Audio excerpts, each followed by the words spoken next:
hello there and good day. Thank you so much for joining me at Dystopian Report, the place where we talk about the nightmare world we have found ourselves in. I'm your host, Jesse Pullman, and today is May 7th. It is about 4:30 as I make this recording. So today we're going to do a general purpose news overview because it's been a while since we've done one of those, and there are some things that are going on in the world that you should be aware of.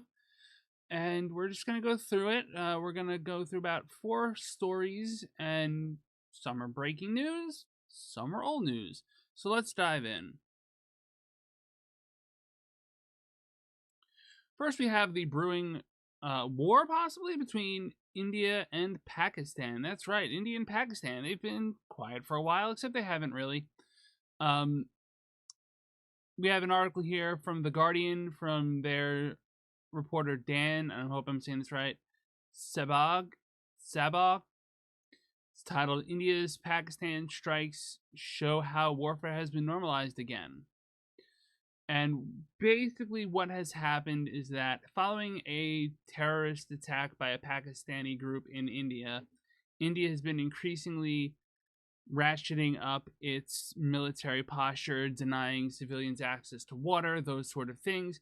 And yesterday it launched a major missile strike into Pakistan, theoretically targeting those terrorist groups, but we'll see how that goes. 9 locations were targeted in the operation, India said, and its military released video of what it said were terrorist camps being bombed in Pakistan.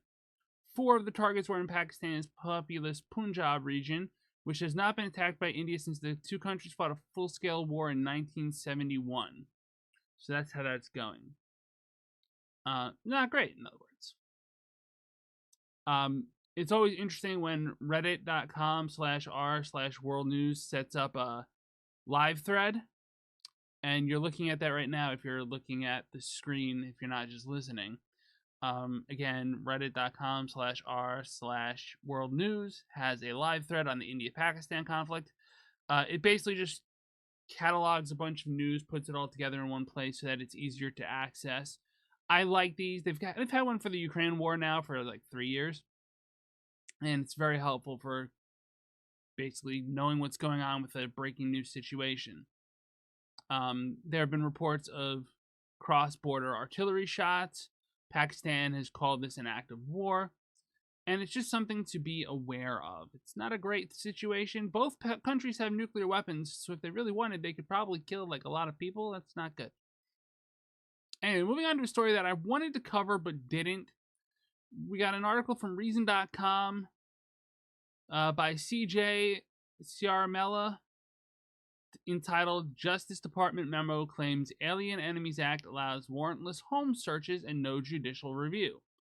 The memo says, quote, alien enemies, unquote, aren't subject to, quote, to a judicial review of the removal in any court of the United States, unquote. And I'm going to take a second there, give you that headline. I'm going to repeat it. Justice Department memo claims Alien Enemies Act allows warrantless home searches and no judicial review. Cool. We're going to move on to our next article, which is by Malcolm Ferguson for The New Republic. It's entitled, Trump DOJ Ordered ICE to Invade Homes Without Search Warrant. The subheading is, the Justice Department quietly authorized immigration agents to seize power in arresting people under the Alien Enemies Act. No warrant required. So, that's not great, right? That's not great at all. That means that 2 news sources reported on April 25th that the Department of Justice is basically saying, we don't even need warrants to arrest people anymore if we think they're terrorists or gang members or something like that. Okay. On a similar front, but on news that just broke today,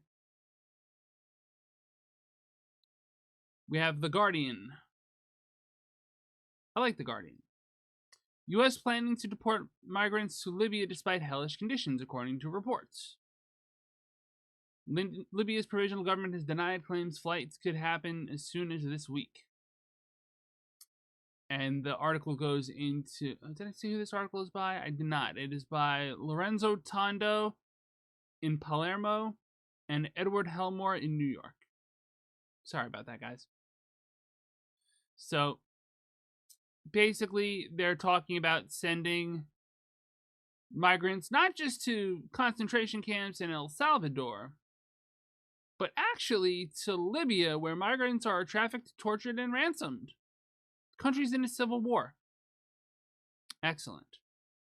Excellent news. Remember, this is Dystopian Report, the place where we talk about the nightmare world we found ourselves in. Well, this is nightmarish. Especially given that they can arrest anyone without a warrant, without a trial, or they think they can anyway.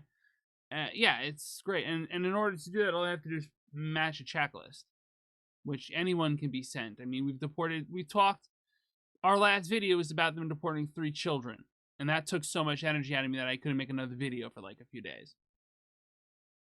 Apparently I have ad block on Reuters. We're just gonna un-ad block them real quick. This is a follow-up to a previous story we'd covered on this channel. I'm sorry, it's not. That's the next story.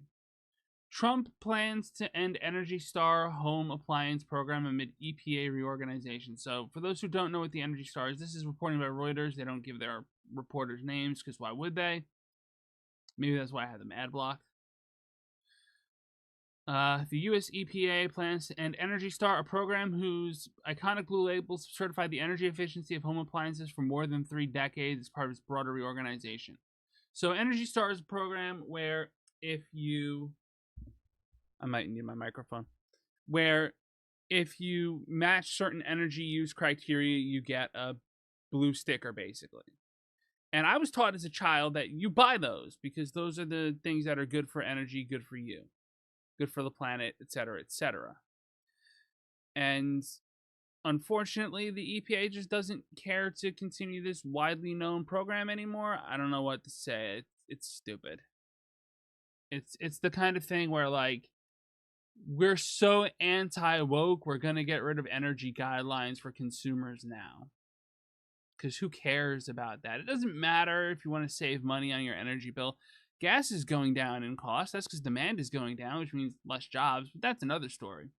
Anyway, on to the story that I was thinking was this story, which is about a lawsuit seeking to end the White House freeze on New York wind. It's by Johan Sheridan for news10.com. And it's from Nexstar, I guess. It's from Albany, New York. Federal government had paused on every new wind farm permit in January. So New York has joined 17 other states and the District of Columbia to unpause those energy approvals. So a while back we talked about... I'm going to switch to full cam because, you know, I think you get the point of the story. This is one we covered weeks ago.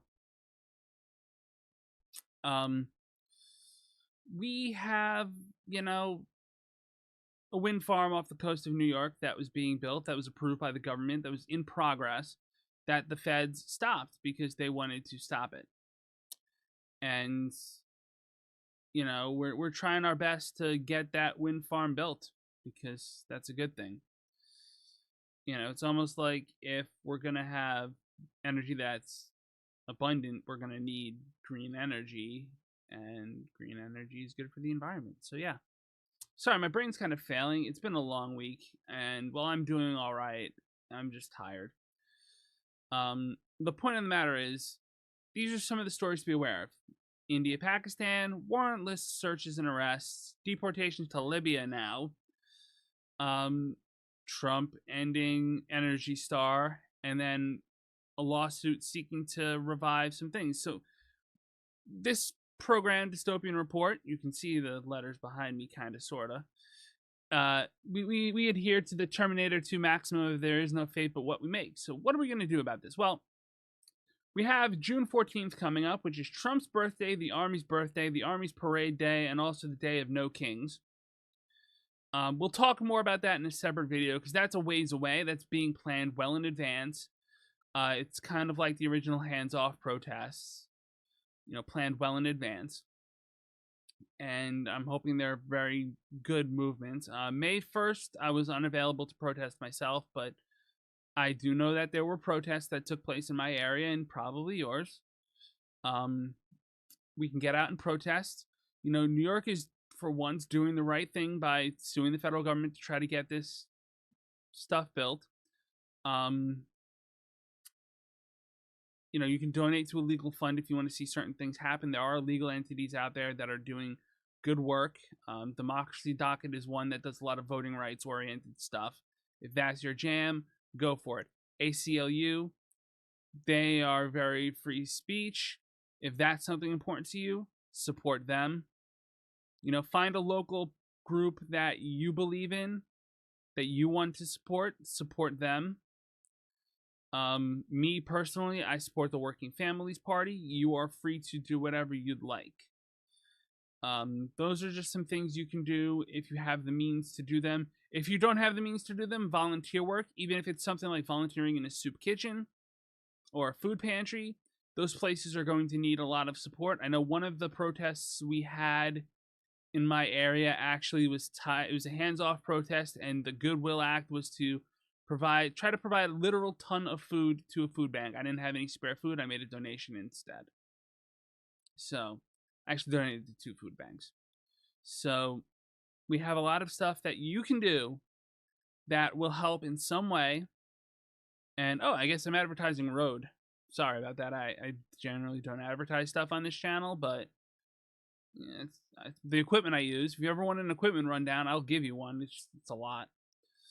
Anyway, I want to thank you all so much for joining me. If you appreciated this run through of the news and you'd like to see more things like that, the number one thing you can do is leave a comment. If you want to help this channel grow, we're at 75 subscribers still. I'd like to see us grow to 100 by the end of the year. Subscribe to the channel. It really does help this channel grow. Other things you can do, share the video. Obviously, that's helpful. Anything else you can do, please do. I know my shirt looks like it's unbuttoned like it was on the first one, but I promise you it's buttoned. Thank you all so much for joining me, and as always on this channel, pieces.